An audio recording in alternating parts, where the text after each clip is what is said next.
Olá pessoal, bem-vindos a mais uma aula no quadro.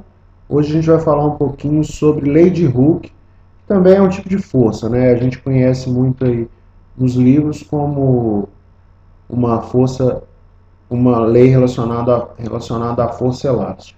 Então imagina aqui que você tem um teto, né? Você tem uma mola pendurada nesse teto. A mola está aqui pendurada. Não tem nada puxando a mola para baixo, nem para cima, a gente despreza o peso da mola. Tá bom? Agora, observe a seguinte situação. Alguém pegou essa mola e comprimiu a mola. Fez assim, ó.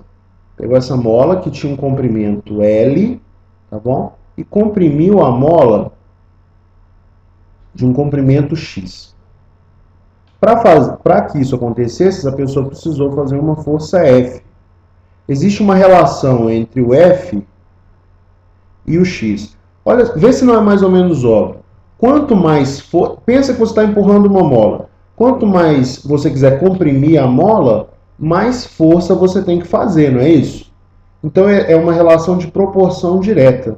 E essa relação, ela é regida por uma constante K, que eu vou chamar de constante elástica da mola. O K é constante elástica. Constante elástica da mola. Tá bom? Significa o quê? Que se eu quiser comprimir, vamos supor que eu queira esticar essa mola agora, ao invés de comprimir, eu queira esticar essa mola de uma distância 2x. O que vai acontecer? Eu vou ter que fazer uma força que é o dobro daquela primeira força que eu fiz. Daí a relação de proporcionalidade.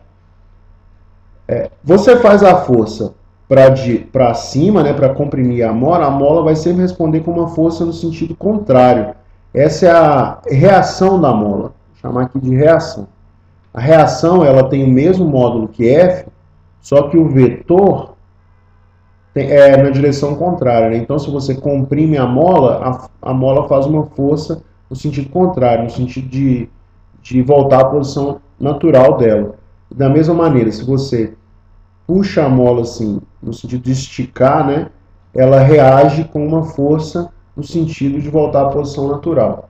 Então, se a gente quiser fazer uma representação, essa representação aqui é do módulo, mas se a gente quiser fazer a representação vetorial, fica assim, o vetor F é igual a menos o K, que é um número, vezes o X, que é a direção da deformação, né? Vou fazer um exemplo.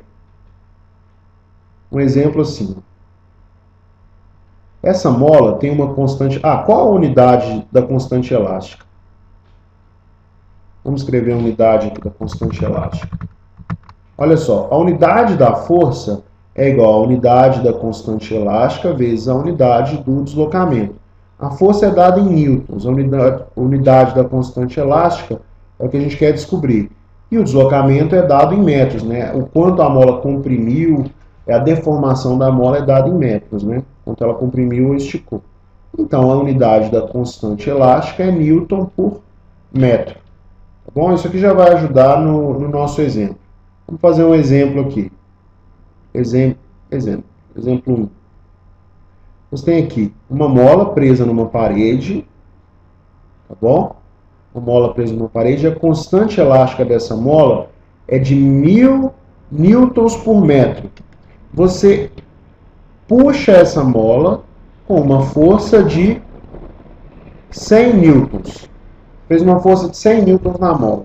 A pergunta é, de quanto é a deformação da mola? De quanto é o X? Ou quanto vale esse delta X? Vou chamar só de X. Quanto vale o X? A gente já sabe que a lei de Hooke diz o seguinte. A lei de Hooke diz que a força, o módulo da força, é igual ao produto entre a constante elástica e a deformação. A força vale quanto? Vale 100, a gente já sabe. A mola, a constante elástica da mola é igual a 1000. A mola tem constante elástica igual a 1000. Aqui a gente consegue achar o X. X é igual a 100 dividido por 1000, que é igual a 0,1 metros. Ou seja, o X é igual a 10 centímetros. Está aí o nosso exemplo. Beleza? Um grande abraço e até a próxima aula.